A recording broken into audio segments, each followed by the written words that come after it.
let everyone know that October 14th and 15th, this weekend, we'll be having another set of solo beach cleanups. You're more than welcome to go anytime this weekend. Pick your favorite spot, grab a bag and protective beer, and go out and grab some trash.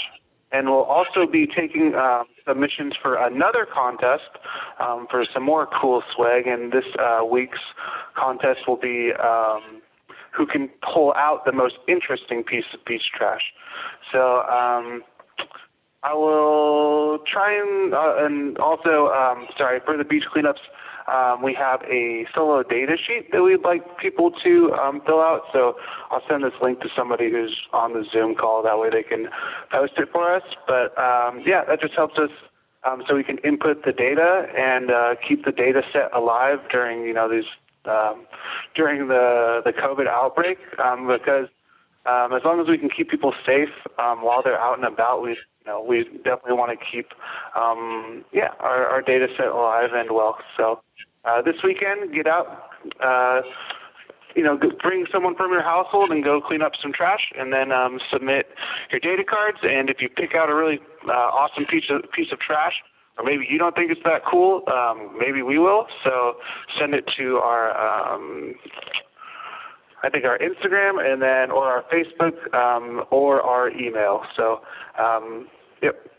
that's what I got. Awesome. Thanks, Lucas. From there, I'm going to pop it over to Liz and see if she has any announcements from the headquarters realm. As always, we are working on a campaign to ban seabed mining in Washington state waters. So I'm going to post a link to a blog post that has a business sign-on letter. So that's in the chat room right now. And so we're asking businesses right now to sign on to this petition to try to ban seabed mining in state waters, which is 3 miles out from the extreme low tide line. Because it's a potentially really horrible and devastating practice that could have some far-ranging and very negative impacts on our coasts and everybody who relies on them. So that link is in there. I also wanted to kind of build off of what Lucas was saying. We definitely encourage you to collect data on any cleanups you perform, because we use that to influence policy. And it's incredibly powerful to have that data, or those data, to bring to legislators and decision makers to be like, this is why we need these regulations in place, and we need to work on policies that reduce plastic pollution. And so I can't emphasize that enough. And if you don't want to mail in a data card and you're super gung-ho and like to do beach cleanups, we have recently opened up our database so that individuals can register and log in and enter their data directly into our database. So we strongly encourage you to do that, but definitely mention which chapter you're in if you do that. So your South Sound chapter gets some cred and gets to have that data for their chapter.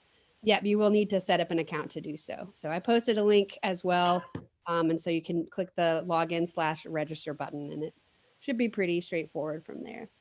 And then finally, I also wanted to plug another thing we've got going on. So every winter in Washington, we have king tides, which are extreme high tides, when the sun, moon, and spatial bodies align just right. And king tides are super valuable because they give us a glimpse into our future with sea level rise. And so the high tides of today are going to be the regular tides, the normal tides of, the normal tides of tomorrow. And so we have a program where we try to capture images of these king tides, especially in relation to shoreline infrastructure or buildings or things that are going to be at risk as the seas continue to rise. And we publish those both within our Surfrider channels, and we also partner with My Coast, which is an app. So you can actually take pictures and upload pictures, your reference, to an app that Sea Grant runs, Washington Sea Grant. And so I definitely encourage you. We have a king tide, so I'm posting a link to that blog post that has a link to Washington Sea Grant's king tide calendar, so you can see when they are in your area, what days and times to expect those super high tides. I believe it'll be mid next week, somewhere around there for you guys, and probably in the morning. have to double check. And then there'll be another king tide in mid-December. And if you or a friend has a drone, definitely take that drone for a spin. But do be careful because king tides are often associated with some nasty weather. So be careful out there. And I think that's all I have. Awesome. And then I'll just open it up to general announcements. If anyone else has any upcoming plugs. I see Maya's here and she's been writing some blog posts on your guys' website. So awesome. Hi, Maya. I also see that Jack is joined. Welcome, Jack.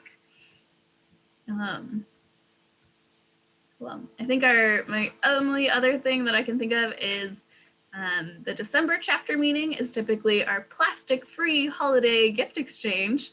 And we've seen all sorts of creative, wonderful things from like a painted or a sea turtle paw print. It's not a paw. Sea turtle flipper print to wooden cutlery to a plastic dinosaur cut open and planted a little plant inside of it. All sorts of good fun things. That tentatively could happen, I think. So just kind of keep, we'll be making posts in our Facebook event.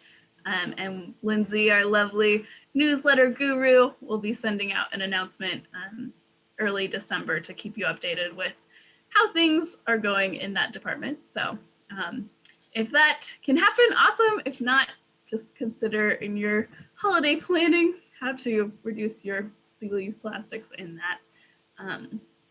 Otherwise, I would like to make sure we have lots of time for tonight's presentation and activity. So without further ado, Keith, we're super excited to have you join us. Working with Citizens for a Healthy Bay. He's the climate justice community organizer, and he is ready to tackle environmental justice and equity work.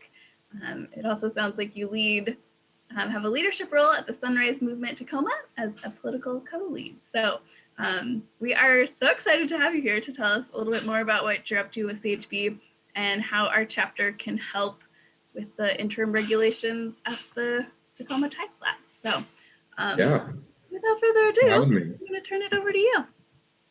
Yeah, thank you for having me. Somebody want to make me co-host so I can screen share? Absolutely. So I'll just introduce myself really quick for everyone. Hey everybody, like I said, my name is Marquis King Mason. I use he, him pronouns. So I work with Citizens for a Healthy Bay, which I'm sure some of you are familiar with. Maybe even some of you have been out on our boat because we do bay patrols. And so I was hired on in January to kind of spearhead our climate organizing work.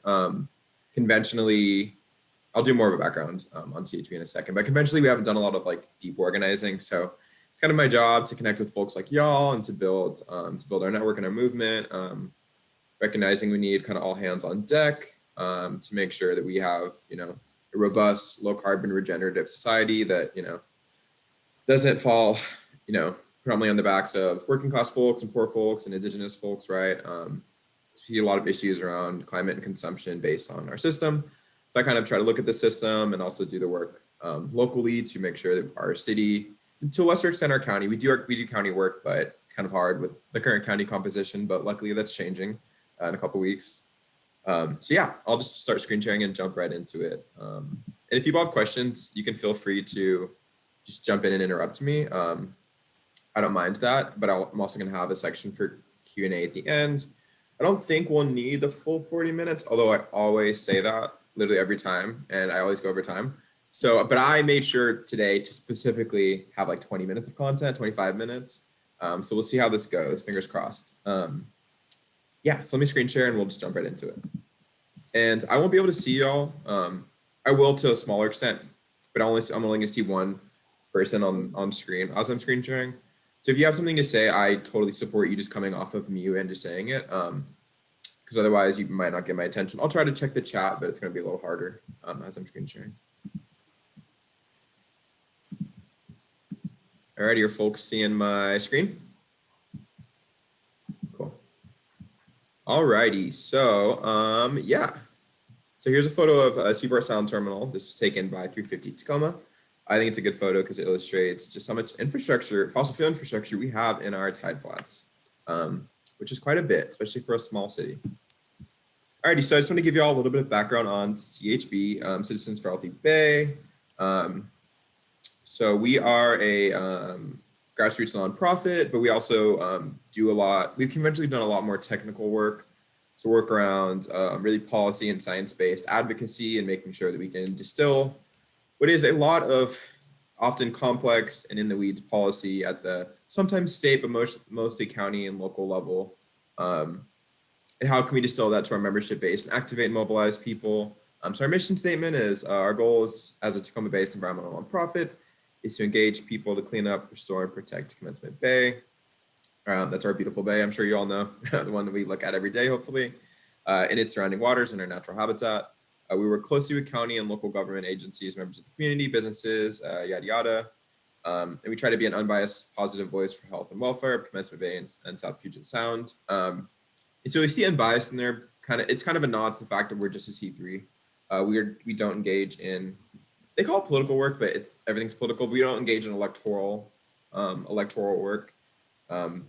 Maybe it's probably a mission one day, but for now we just focus on C3, so it's more of education and issue campaign-based advocacy.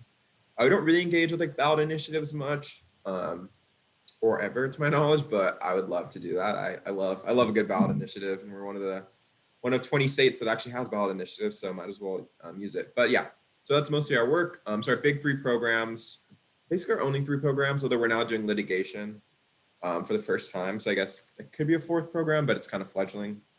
But our big three programs are clean water work, clean water and contaminated sites, clean air and climate, which is mostly my program, and then we have education. So some of our staff members who you might know, there's Aaron Dilworth, who's our policy and technical manager. Melissa Malott is our executive director. We have a new-ish clean water educator named Khadija Tividad. She drives our boat as well. And then we have a development director, and her name's Katie Stone. We have some other folks that float around, but those are our permanent staff. Yeah, so actually I'll just give you a little bit more background on me before we jump on into this. So I was born in Portland, good old Portland, P-Town, the second P-Town after Providence. And a lot of my family is like third or fourth generation Washingtonians and Oregonians. So my family's been in the region for a while, but I guess my great grandma was from Louisiana, so I'm Creole. And so I really got attracted to this work because, I've kind of always seen myself as both of privilege and of not. My grandparents were working poor, to put it lightly, and my parents were able to pursue, education, all these things because we had somewhat good public infrastructure in the 70s and 80s. And that infrastructure is not kept up. And also that infrastructure is inherently at odds with our environment, which it shouldn't be, right? We should have a society and an economy that is robust and regenerative and has, in my opinion, very giving social safety nets and programs to make sure that the system that we put into place is not at odds with our lived experiences, right? Because we can't just protect the environment. We need to protect the people using the environment. We need to protect the roads that get our goods across them and the schools that build up our workforce and build more holistic people and et cetera. So I went to school actually thinking I was going to do health, and I was in the community health program. Came in guns blazing, thinking that I was going to be a public health worker. And over time, I actually realized that I wanted a more interdisciplinary program. So I actually switched to an interdisciplinary program, but I was still kind of in the health program, but I did a lot of like bioanthropology and social theory and blah, blah, blah. And so my background and my degree is still in health, but I really have shifted my focus on climate and environment. I think it's really important. And luckily, health and environment kind of touch on everything, right? The strongest message, and we'll get to this later, the strongest message we can give to our elected officials is how the policies and choices we're making can protect health and wellness for 7 generations to come. And that's one of the stronger messages that resonates with folks. So I think that's kind of the thread that connects all of this, is that we need healthy folks, we need healthy ecosystems. And those things have to, they can't be at odds. The the current track we're on is not working out, as I think a lot of us are aware of, especially as surf riders, right? As y'all, like, you see the plastic and the pollution that is in the waters, probably on the daily or weekly. And so we recognize that this system has a lot of shifting to do. We don't do a ton. I don't do a ton around plastics, I'll be honest, but we have engaged with it, and it is very important to our work. So let's just jump into the lay of the land in Tacoma. So I'm sure a lot of y'all have been here for a while and you understand this, but I just want to do a kind of a quick review just so we're all on the same page. So we've had heavy industrial activity in Tacoma, and it's been a mainstay of Tacoma since really the early 1900s. But we saw some major infrastructure like railroads and settlements and et cetera. In the late 1800s, I think we got the Smelter in, I want to say like 1901 or something to that effect. And so Tacoma has always had an industrial identity. And a fun fact, I'm sure some of you know this, but I actually just found this out not too long ago. So Tacoma is actually older than Seattle by a little bit, and Tacoma and Seattle were equally sized cities up and through the early 1900s. And then I think as a precursor to the Great Depression, we had a big lumber crash, and most of Tacoma's economy was built up around lumber and wood. And so when there was a lumber crash, we didn't have a diversified economy like Seattle did. And so that set us back a bit. And then Seattle became the main city of both the state and the region. And now we're here. And so I think that's kind of a good analogy to the fact that we have to diversify our economy and our communities if we want to be prosperous into the future. And that goes into why we're all here advocating for the interim regulations. And then so what are the primary pollutants in Tacoma? There's a lot. I don't even want to call this a primary, but it was, I think, the most toxic, we'll say, and I'm sure a lot of you interact with this because you have probably raised plant beds and whatnot. And I'll get through this and I'll look at the chat because there's some stuff in the chat. But one of the primary pollutants in Tacoma was the metal smelter. I think it had a couple of names, but it was most recently owned and called ASARCO. The smelter was built in the early 1900s and operated for almost 100 years, a little bit short.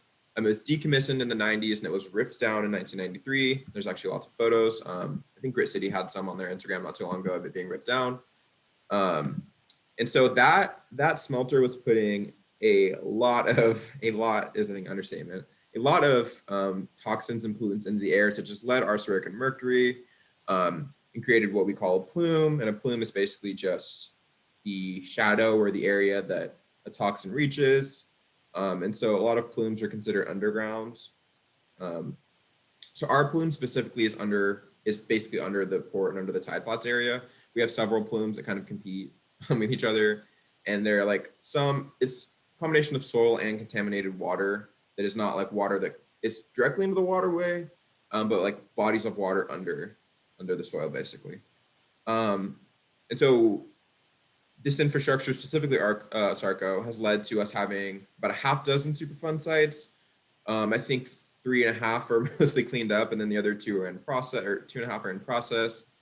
We have several large plumes, and we have dozens, if not more, of smaller contaminated sites that don't quite reach the level of Superfund sites. But overall, we have a lot of toxic, I almost call infrastructure, but it's not infrastructure. We have a lot of toxic stuff going on in our Tideflats. And so I'll try to look at gallery mode. Does anybody have any questions before we move on? Just about what's going on in the Tideflats? Oh, I'm seeing some links. Yes, there we go. We love a good link. I will make sure to look at that before I get out of here. Cool. All right, we're gonna keep it rock and rolling then. With my screen, we'll move on. Let's see. Here we go. Okay. And so here is a map of the plume. So you can see the deep purple parts are the most contaminated, and there's a gradient. So this should be about 1,000 square miles or so, which is the overall radius that the toxins went out over 100 years. So I actually did not know that Vashon had the deepest and most contaminated areas until today. I think, so the plume is shifting, and CHB just got a update from the Department of Ecology about this. So the plume is shifting, and it's shifting kind of inland, but it's basically shifting towards the port. So my guess, I don't want to misspeak because I know we're based in the science community, so I don't want to give wrong information, but I'm pretty positive that this dark purple is actually moving towards and under the port.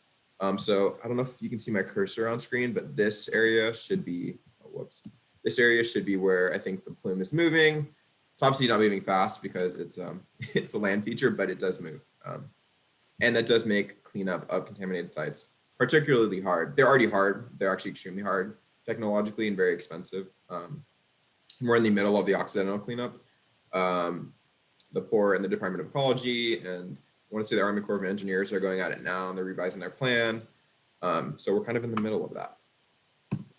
Alrighty, so let's jump into the interim regulations. So the interim regulations were initially, I think they were initially thought of in 2016, but they were passed in early 2017. That put up a fossil fuel moratorium, not fossil fuel moratorium, sorry. It acts in some ways as a fossil fuel moratorium. Basically, it is a moratorium on new, what they call, or what we would consider high-risk industries in the Tideflats and the Nally Valley industrial area. These include, or they were intended for, I should say, mining and quarrying, chemical manufacturing, fossil fuel facilities, that we have several, 3 predominant ones in Tacoma, smelting, which luckily it's not happening anymore, and then some non-industrial uses as well, like housing, schools, parks, etc.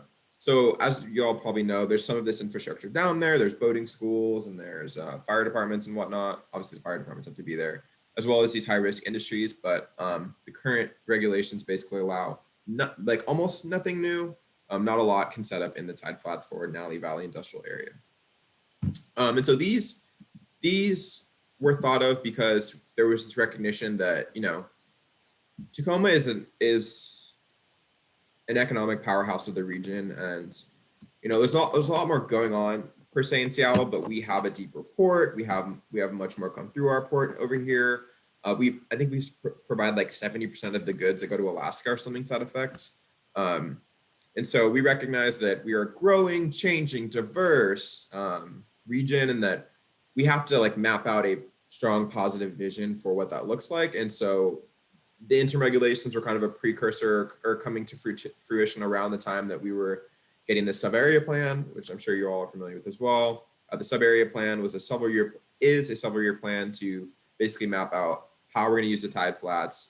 You know, because five governments, you know, hundreds of communities depend on them, right? We have the county, we have the city of Fife, we have the Puyallup Tribe, we have the city of Tacoma, who's the 5th one I'm missing, and we have the Port of Tacoma, all have a stake in what happens in the Tideflats in the region. And so interim regulations were kind of a pause, also recognizing that there was an increased vigilance of the environmental community.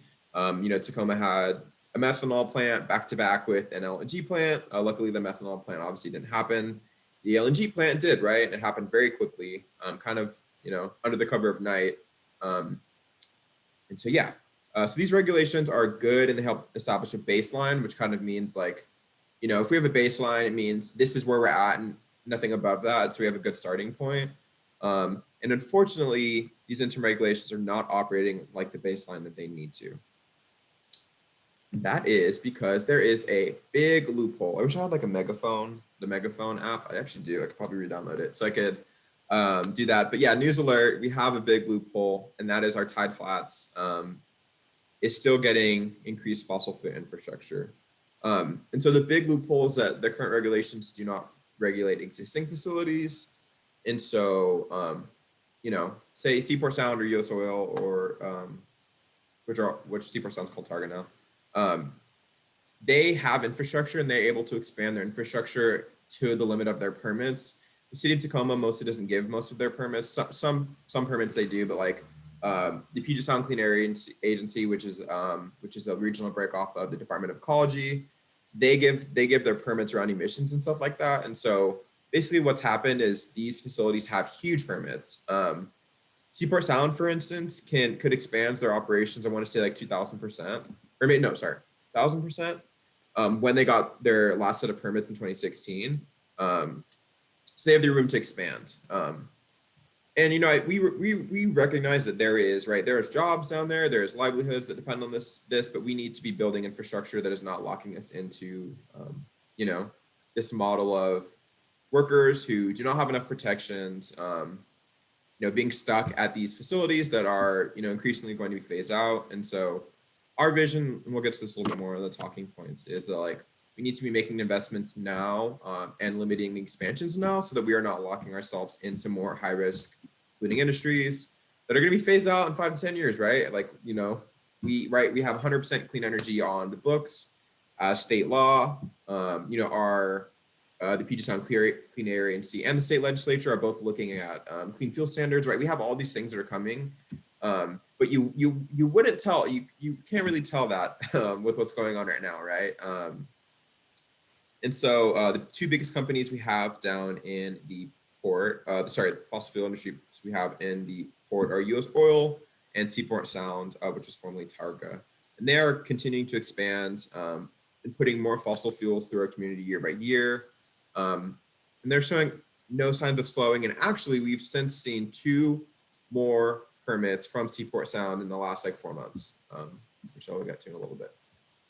So I'm going to stop and I'm just going to go to gallery mode. Does anybody have any questions, or does anybody want to correct anything I said? If I misrepresented something, does anybody have anything they want to add?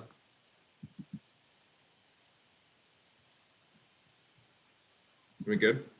Show thumbs. Up here, Mike Webb here. Hey. I've been working. I moved here 22 years ago, and 26. first time I looked at the community around me trying to get a job. The advice was go volunteer for Citizens for a Healthy Bay. So that's kind of my, because I'm an environmental scientist.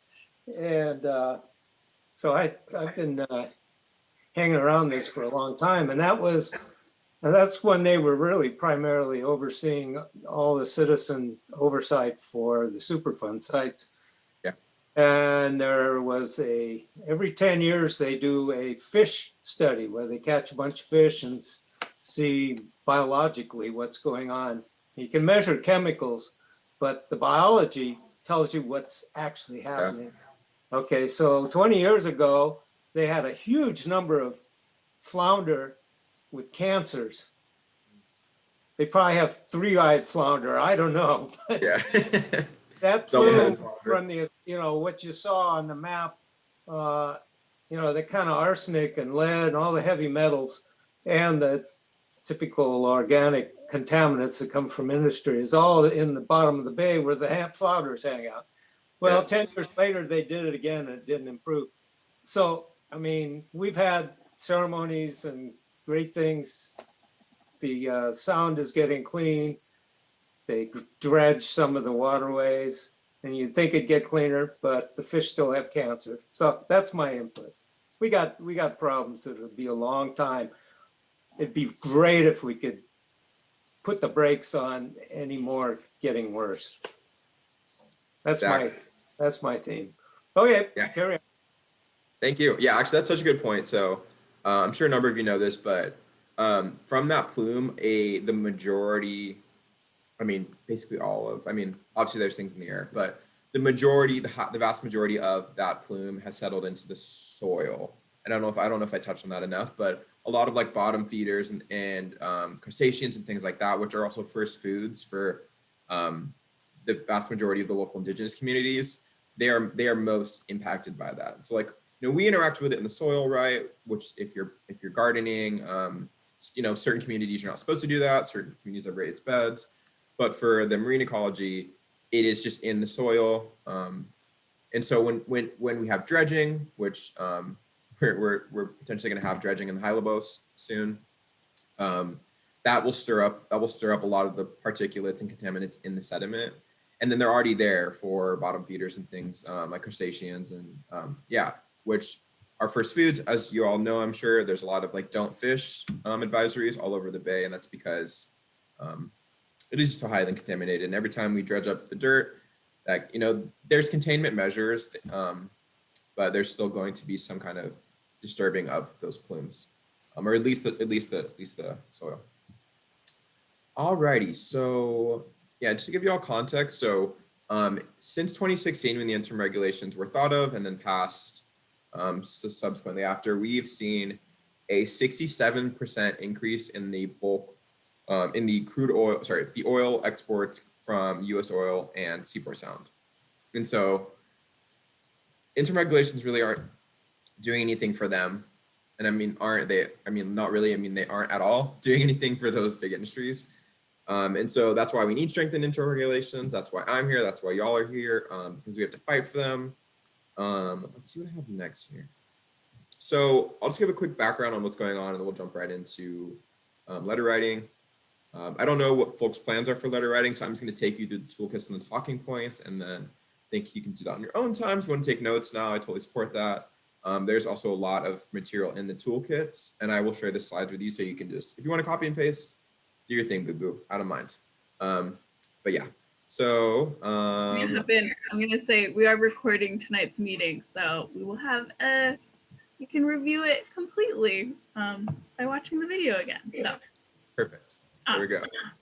You're thinking ahead. Yeah, so just to give an update, so what we're seeing now is back in May, good old May, when we thought Rona was going to be done maybe in a couple months.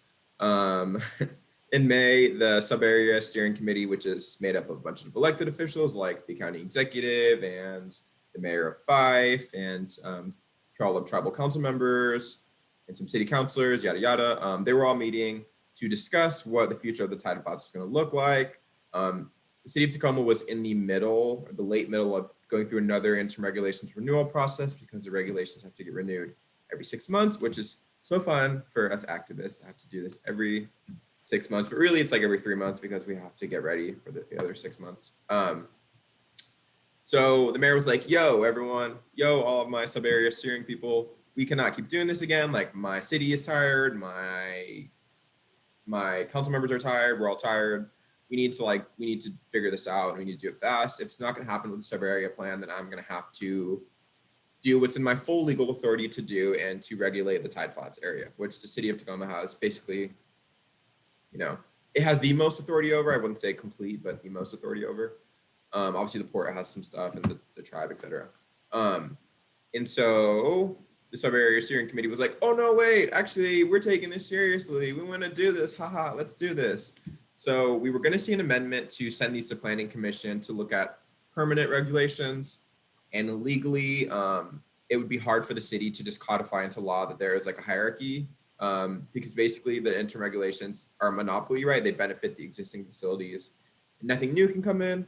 Obviously, as environmentalists, we don't really want any new high-risk industries in there, but it's still legally just on shaky ground. So that did not happen because the sub-area folks were like, we're going to do this. Nothing really happened with the sub-area plan because of COVID and some other political stuff. So we are back at the point where our mayor has committed to getting these dealt with. We got a reaffirmation of that today at the sub-area steering committee meeting because it's public, so I was able to attend. And then in October, we had the mayor and council unanimously pass a resolution to send the interim regulations to the planning commission and planning department with the intentions of understanding community priorities and possibly making them strengthened, but definitely making them permanent. Luckily, we saw language around strengthening them in the amendment itself, which is good because that's like a policy directive for the city to pursue. Doesn't mean we're going to get them, which is why y'all's work is very, very, very important, especially these letters. And yeah, so we are looking at potentially having the next form, the next iteration. I don't want to say strengthened because ultimately that's up to our political leaders, but we all will have the next iteration of interim regulations by April. So there's about a 6-month process to do this again. The planning commission is going to have some public hearings. There's going to be some draft language. We're going to do the whole pony show again. And hopefully we'll have strengthened interim regulations, but we just don't know. You know, our mayor really values process and really values having folks at the table. And that includes some folks who don't always want to be at the table, right? You know, industries that don't want regulations and folks on the side of the political aisle that aren't really interested all that much in making sure that we have the low carbon infrastructure that we need, right? So it's hard because our mayor's kind of herding cats, but we feel positive and we feel hopeful that in these moments and our world being on fire, and the clock ticking and coronavirus and stuff, that our elected leaders are going to have the political courage to do this. Yeah, I'm really quick going to take it. What are we doing for time? Let's see. All right, I got 13 minutes. Whoa, okay. I'm going to take y'all really quick through the toolkit that we have, and then we can just really fast run over talking points. We can do Q&A. Y'all will have these materials for whenever you're ready to write your letters. And then I will leave my contact so that you can give me an email or a call if you have, if you need help submitting your letter. And just to give folks a heads up, so there's nothing currently scheduled, which means there's no official comment period. That being said, you can always send anything you want to our council and our clerk and our mayor. We also recommend one-on-one meetings. So these can be written waiting for the public hearing if you'd like. I don't want to mess up your flow, whatever works best for y'all, but there is no official comment period right now, which means we don't quite have a timeline on when these need to be submitted. Alrighty, I'm going to try to screen share. I'm going to stop screen sharing so I can get y'all into the toolkit real fast. So this is a perfect time to ask any questions while I'm getting that pulled up. I have a comment. Yeah. I have a comment. You talked about the mayor into process. I just want to stress here, the only process she's interested in is her process. And I don't happen to agree with her process.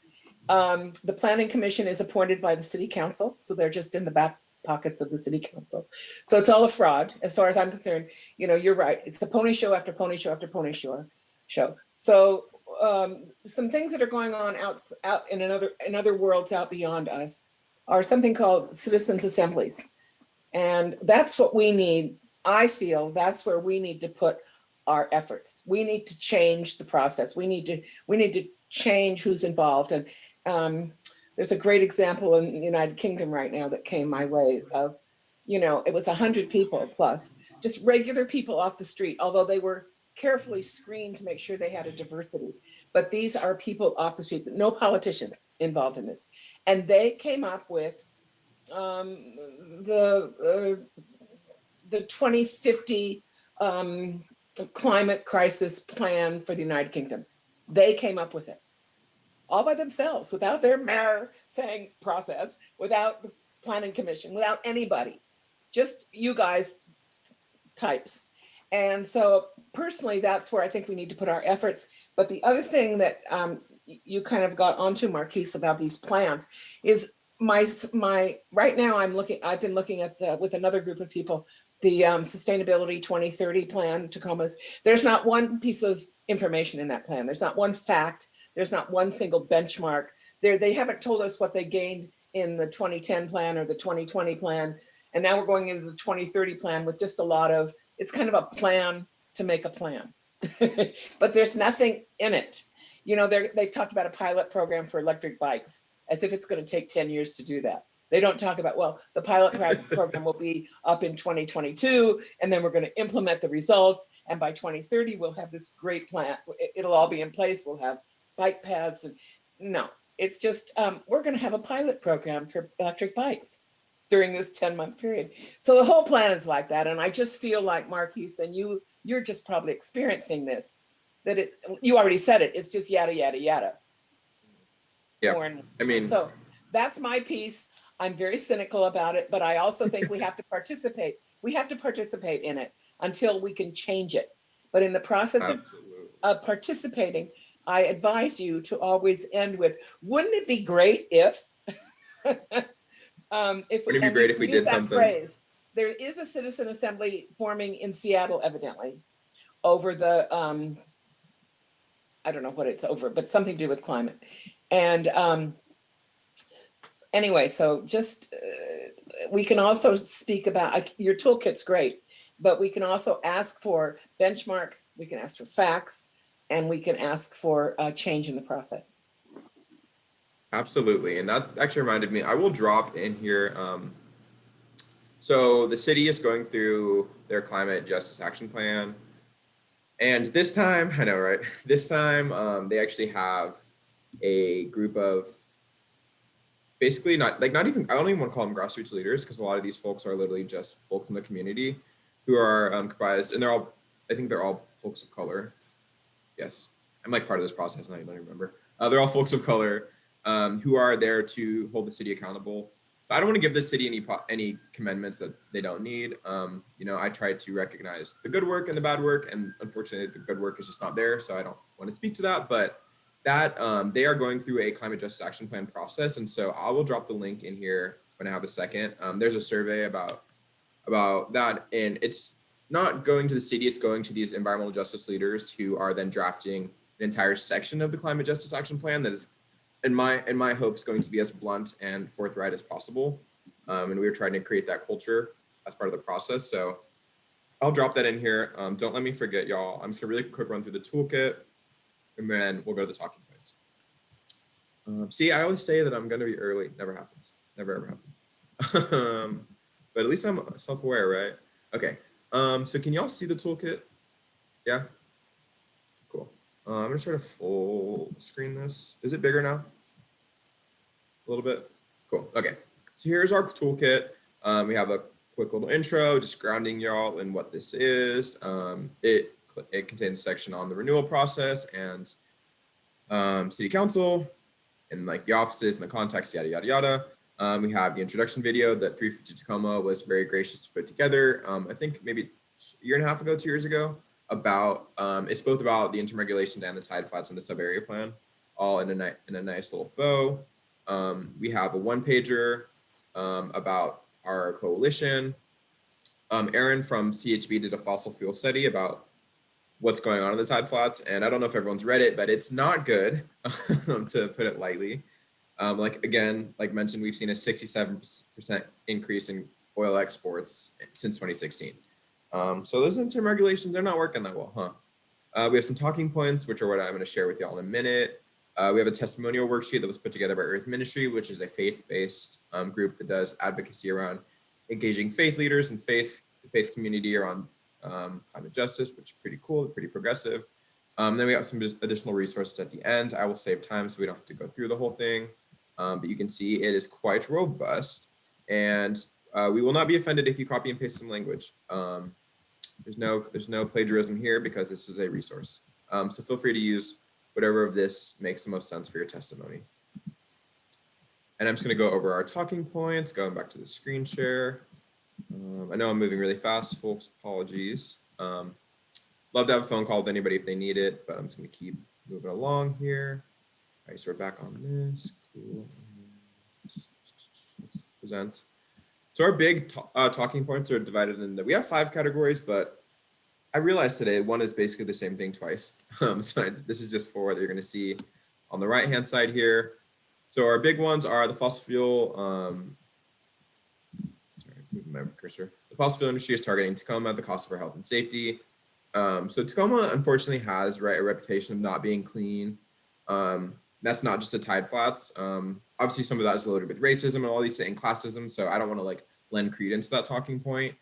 But what does happen is the fossil fuel industry specifically targets us because we have what is perceived as a not engaged community, which is not true in the slightest. But we get targeted, right? And whatever reasons we're getting targeted, it's happening.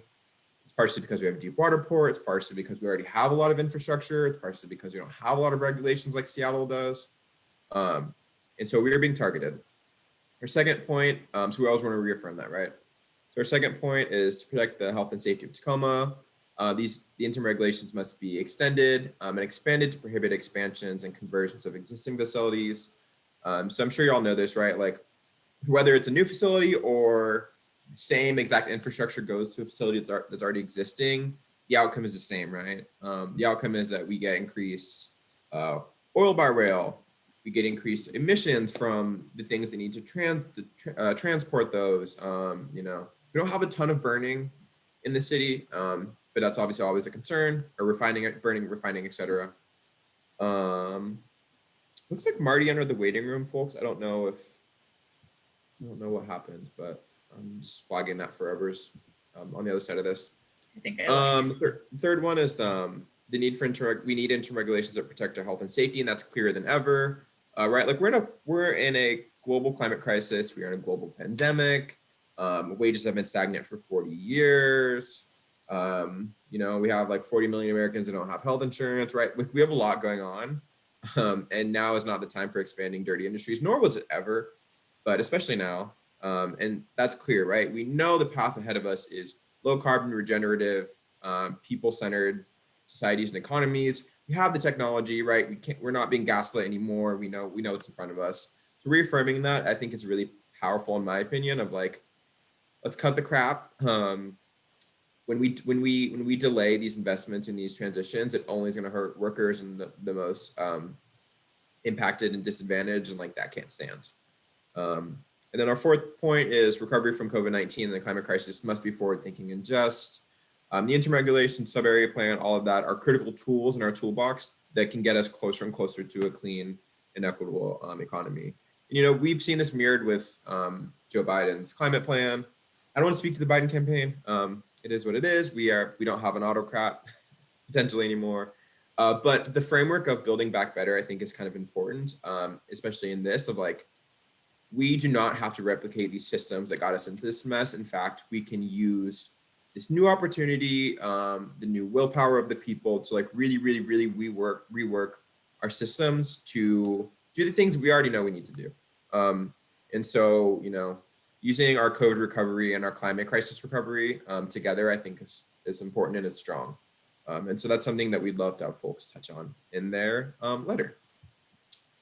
So I'm going to stop screen sharing and just see if we have any questions. And I only have 2 minutes and I don't want to keep people later than they need to be. So maybe if folks want to drop it in the chat or come off mute really quick, I can answer any questions.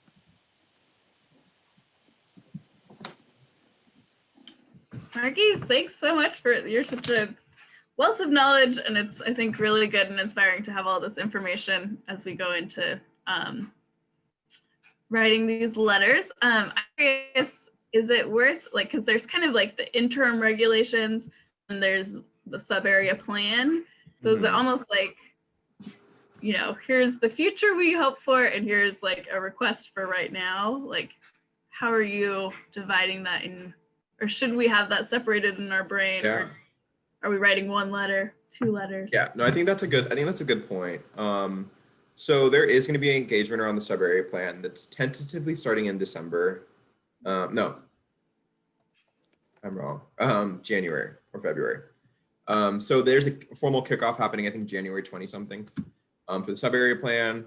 That's like, it's starting, it's here. So that, I think maybe folks would save that, I'd say for now. But what I try to do in my testimony is I try to say, do not let the sub-area plan hold back the interim regulations. You know, we need these investments, we need this transition, we need the infrastructure now. We don't have 2 years to wait, like, you know, like, right, like we factually don't have 2 years to wait to reduce our emissions. We need to do those now. So I try to talk about the sub-area plan. I'm like, hey, I love this, let's do this, but we cannot let this be an excuse for inaction. And something that I try to lean into because of the composition of our council is we cannot let process be prioritized over human rights, right, and health.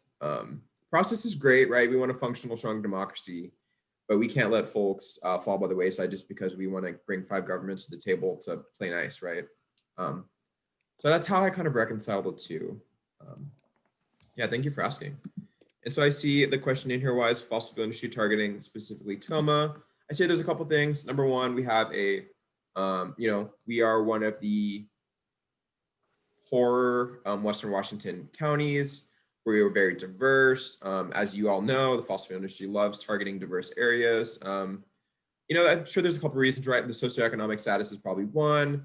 2, there's always a divide between usually the white working class, folks of color, and like white educated folks that's kind of political, right? So I think there's some political calculus there. Then we also have a deep water port, one of the deepest water ports on the West Coast. And we're already kind of a big trade hub. You know, we have a lot of trade with South Korea and Japan and Alaska.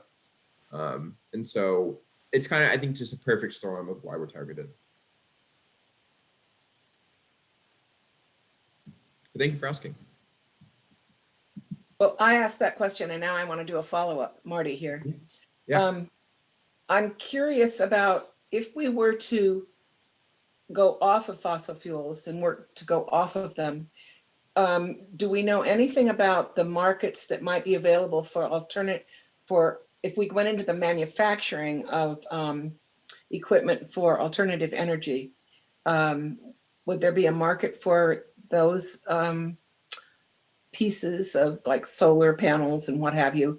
Or would there be a market for that in Asia? Do we know Yeah, that? I mean, I think so. I mean, the hard thing about Asia specifically, I'm not an economist, y'all, so apologies if I don't have a full grasp, but to my knowledge, China is very aggressively ramping up their solar manufacturing. So we'd have to be competing with the Chinese market, but you know, it is a widely known fact that folks want access to the American market specifically. And American goods are regarded as some of the best well-made, which is why we don't make a lot of things, right? We make like specific sets of things. You know, we don't produce all the things like China does. And so I don't know if the market is, you know, the market's probably getting busier, but like, that's why we make those investments now, right? Like, that's why we do this now, because we want to get good at it and we want to get ahead of it. Because it's economically and socially smart. So yeah, and, you know, we think, you know, like, and also like, it doesn't have to be manufacturing, although manufacturing is smart, right? Like, I think Columbus, Ohio, has basically like completely redesigned their city and their manufacturing industry to try to attract green manufacturers, right? Because Ohio has conventionally been the manufacturing capital of the US in the Rust Belt. So like, we know that it's kind of like a culture, it's kind of a cultural thing as much as it is an economic thing. Also, like, who wouldn't want to be in Tacoma, right? We have the beautiful Puget Sound. You know, you have access to everything east, west. And so it's kind of balancing those two things. We have great food, better than here, better than Olympia, better than the Great Lakes. Overall, just great food. Do folks have any other questions? I don't want to keep folks too late, but I'm willing to stay on late. I see folks are leaving, so if you have any questions, let me know. Otherwise, I will drop my email right now. Yeah, I have one. Yeah. Okay, so definitely thank you for the explanation and all the info. So timing wise, since the mayor and the council added the amendment on October 20th, which was kind of unexpected, but hey, great, they did that for the Subarea Plan. That was a 6-month timeline to do that, right? So what do you anticipate happening in that 6-month time frame? I mean, I'm sure you guys are probably going to want people to show up in force, and that's going to be pretty critical. And you know, in the meantime, obviously, we can send in letters and do all of that. But how do you see this playing out? Yeah. So there's the only thing confirmed I know is that there needs to be several public hearings. The first one is tentatively early December, to my knowledge. It's not confirmed. I think they're like preparing to bring this to the commission. The commission's voting on it like next week. The planning commission, sorry. But so the first one is going to be like a scoping public hearing, which is kind of funny because the amendment, like you mentioned, kind of popped up. I mean, I had a little bit of a heads up about it, but widely the community didn't really know what was going on. The amendment itself said we're not going to look at this. We're not going to look at the scope really. We're not going to like open the can of worms. We're just going to focus on the high risk, you know, 5 industry areas. So we're having a scoping public hearing. I don't think the scoping is going to change. The only thing about the scoping that would change is whether existing facilities are considered, to my knowledge. So I'm not sure what's going on with that, but we're going to have a scoping public hearing. I think we're going to have public hearing, I'm assuming around whatever the planning commission comes, like, you know, some kind of hearing about the recommendation, and then council is going to have to take it up. So there's going to have to be a council public hearing, a council first reading, and a council third reading. So I'm thinking we're going to have at least 4 times to give some kind of public comment. There's also a community forum, which is monthly. I don't know if it got moved to every 2 weeks. I can't remember. I know we had it twice in September though. So there's also community forum where folks are going to be able to testify and just give comment to anything. So I wish I had a better idea for you. I think what's happening is there's only one principal planner who's overseeing this process. And I am assuming he is just swamped with the world being on fire. So I wish I had like an actual timeline to give you, but I would say folks should be on standby to get ready to really engage with this starting December and January. And then the Subarea Plan is kicking fully off in late January. And they're going to have like visioning sessions, community listening sessions. They're doing a whole lot, which is good. The more extra, the better, in my opinion, when it comes to community engagement. So both of these are going to really hit the fan probably January, I'd say. Okay. I'd be curious, is there a place, like, I know following Citizens for a Healthy Bay on Facebook, Instagram, you all are a wealth of, hey, knowledge and making that happen for us. Is there a specific website, or like, where do you all look to like wait for these kind of announcements on timelines and things? Yes, that's a great point. So I would recommend, I'm going to try to pull up as many of these links as possible without tripping over my words while talking. So here's our rising issues. That is where we send out our action alerts. There is a planning commission, planning department, like updates from the city of Tacoma. That's where we get a lot of our information from Steve Atkinson, who is the principal planner for this process, for everything really. He's like a long range planner, I think. So that's why he's in charge of like these kind of large scope visionary things. They have their own updates, which I'm going to try to find. Let me see. Okay, I think I can. Okay. I'm going to drop you all the landing page of the Planning Commission. I'm 90% sure that there is a sign up link in here somewhere. Although I'm not sure now that I'm looking at it, which is unfortunate, but you can get updates from the Planning Commission directly, and those are always the most informational. Those are where we get a lot of our information, other than word of mouth, which is always fun. Guess we can't trace it back. And then the other spot is there's an interim regulations website, and updates will come through there, but it's like updating a website versus like sending an action alert. So it's not maybe as fast as like the action alerts that Planning Commission would give out. But this has like a whole breakdown. It has the current status, it has the current timeline, has all that stuff. And I think there's a link to the Subarea Plan website, so you can also keep up to date through there. And that's kind of unfortunate part about this is it's in a lot of different spots. And planning folks try their best to like keep us in the loop, but you know, government is notoriously underfunded, and we also have all of the political maneuverings happening. So it is hard to get consistent information, but Steve is trying his best, and these are the best spots you could find it. So my question is, so it sounds like there's even different places where we should place letters. And Renelle and Stina, I really think that there should be a letter, and letters plural, coming from South Sound Surfrider. Even if we could get the state, because you know, I do work with the League of Women Voters, and we always send a letter from our organization. And what we want, our goal is to become highly regarded. And you know, we go back to the trestles thing that happened in California. You know, it was thousands of people stopped that highway from going there, and that was a big Surfrider, you know, win. And so we need one of those here. So that's my first recommendation. But Marquis, there's the Subarea Plan. Is there a special committee there, or should we focus our attention on the Planning Commission, or are there other groups that it sounds like there's a bunch of groups. Yeah, so I think. Can you just get that information to us? I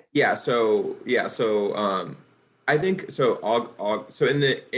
From now until February, I think folks' best bet is to write directly to their council members. I'd maybe write.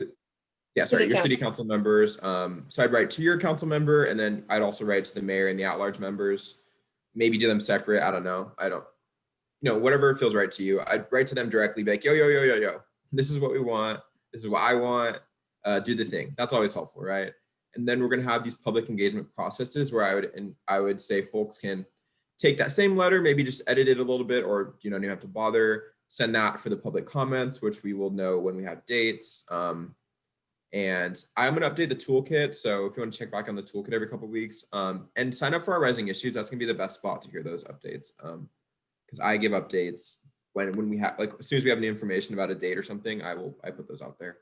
And then the Subarea Plan is also having its process in January and February. Those like visioning sessions. I'd say go to those. I don't want to say fun is the word, but you get to talk about like a positive vision, and we don't get to do that a lot. So I would go to those too. They're going to be informational, and you can give your version of a positive vision. And then there's the renewal process, which is going to happen in the spring, which is coinciding with the permanent process.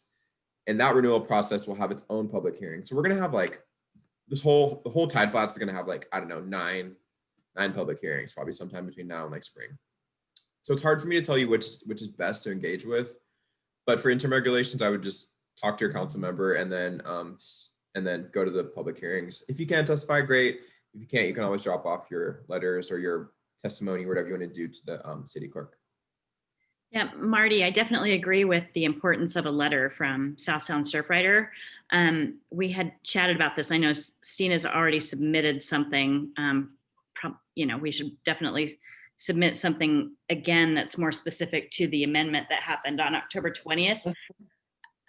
But I had also mentioned that it would be great if Surfrider Washington could actually potentially submit something on behalf of all of our 5 chapters. So Liz, I don't know if you had a chance to talk to Gus about that, but we should definitely check with him in the future, because this definitely is a Washington issue, Western Washington issue, not just. No, I've checked with him and he's on board. We're planning on definitely submitting a letter on behalf. If you have like a template that we can start like building off of, though, that would be super helpful. And we can modify it to include language of like why people outside of Tacoma are also very concerned about this. Yeah, not that they don't pay attention to the citizens, but to actually have, the nonprofits, NGOs submitting stuff is really powerful, I think. Yep. And I'd be happy to help with that letter. I just got published in the newspaper, my letter to the editor. Whoa, fancy. It was about libraries, but still, I love libraries. No, I would be happy to help with writing. With writing that letter and getting it out to, there's a lot of places you can send it. We can send the letter to the Planning Commission, but we can also send it to the Sunrise Group, to Tacoma 350, to all. I mean, blanket the community with our letters, so that other people know what we're doing and they go rah rah, and they jump on board. They mean a lot. Yeah. And if folks want to engage more closely, like in a more organizing capacity, we have a coalition, and if anybody wants to sit on that coalition, we meet every 2 weeks. We meet weekly going up into renewal. So if anybody wants to be a part of that coalition, shoot me an email. And you can. We meet about an hour every 2 weeks, and we talk about organizing and letter writing and our media campaigns. We're doing a shoe strike. I should have mentioned that on December 10th. Down at the park that's right next to the city hall, because that is the 1-year anniversary of the climate emergency declaration. So if anybody's interested in that and keeping more up to date, kind of more finger on the pulse about all of this, you're welcome to join our coalition. We'd love to have you. Nice. It can be informal. It can be like you just want to information gather. We don't really have like a sign on or anything right now. So it's kind of just as much as you want to. It's more of like a resource, but we do organize through it as well. I know we probably want to wrap up, but I did send a little message through chat. If you could do like a quick, if there is such a thing, quick update on the Electron Dam, that would be so cool. And just the status of that. I think we all probably know about it. So I have been slightly outside of this process, although like as a staff member, I am involved with it. But basically what's going on is, I'm gonna pull up our latest update, and it's now 2 weeks old. But I'm just gonna go off here so that way I don't say anything I'm not supposed to say. Yeah, so we have formally announced as of a week and a half ago or so, or 2 weeks ago, we're teaming up with Puget Sound Keepers to sue Electron Hydro Co. LLC about so basically they were doing a dam restoration project and felt it necessary to use this AstroTurf that had been, like, to my knowledge, sitting out for years. I don't want to like say things that aren't correct, but to my knowledge, this AstroTurf had been lying around for years. And they were like, we'll line the dam with this. And then the water had been stopped, which also had a small-ish fish kill, which is also fun. We love to kill all of our fish, right? And then pollute them, but whatever. And so at some point, water came back through. I don't know if it was part of the reopening or what, but water came back through, I guess, unintentionally, and knocked a bunch of AstroTurf and like the little plastic pieces that you get in your socks when you go do like recreational soccer which I knew all too well from my youth. Those got washed into the river, now are in the bay, and so a bunch of fish have consumed them, we're assuming, and they're everywhere. There's also another fish kill not long after that, and folks don't know what that was about, so that could have been involved, we don't know. And so Citizens for Healthy Bay is going to pursue legal action. I don't know like all the legalese stuff, unfortunately, but I think we've delivered like our letter of intent or something like that to Electron Hydro LLC, and we are I think building a case is what's like the happening thing right now, because we, number one, should not have been probably hiring contractors outside of the state for this kind of work. Number two, it was a bad idea to use hydroturf, to put it lightly. And number three, they messed up. So that's what's going on. Do you folks want me to I'll give you Melissa, I'll give you my executive director's email. Oh my gosh, I just typed my email by accident. She is the most involved with this legal process. She also has her JD. And so she is most involved with this process. If it's something that you want to have a better grip on, or I don't know how you can help. I don't know in what ways people would jump into a legal fight, but if it's something you're interested in, I just dropped her email if folks want to get more info on that. Thank you. Yeah. Yeah, one of the little tidbits with the fish kill, I think the last one that happened, they were so overwhelmed and had to save humans from the problem. I think there were some people that ended up stuck in the water and the big muck mess that they couldn't save the fish. So it came down between save the humans or save the fish because they had some issues with their safety protocols. And yeah, so sounds like a big mess all the way around. That's the theme of this year. It's a big mess all around. Yeah. 2020, big mess just all around. I think that's a beautiful note to end on, everyone. Friday the 13th in 4 hours. Oh my gosh. I'll end on another plug I just forgot. That's maybe nicer. I don't know. I know I saw a bunch of people talking about at the very beginning, my octopus teacher. And we have another documentary called Chasing Coral that the Seattle and Olympia chapters are going to be hosting with some expert coral panelists next Thursday evening. So if you haven't seen Chasing Coral, it's a depressing documentary about the state of corals in the world due to climate change. But I did want to remember to plug that. And also say a huge thank you to Marquis. That was awesome. That was a really awesome presentation, and I learned a lot. So thank you so much. Yeah, thanks for having me. Again, folks, you have my email. I just dropped the slides and the toolkit. If you need anything, give me a call or shoot me a text. I'll give you my personal phone because our office phone is kind of whack. We just moved to a digital system, and she loves to have a bad time. So yeah. Thank you, everyone. Awesome. Thanks, Marquis. Thanks, everybody, for being here. Have a great night, guys. Have a nice evening. Nice to see everybody. Yeah. Gee, I'll apologize for sending you the wrong link. That was definitely my bad. So thank you for And the adventures of Zoom life. And if did you know if you're recording it to your Zoom account or the cloud or your computer? Record it to the cloud.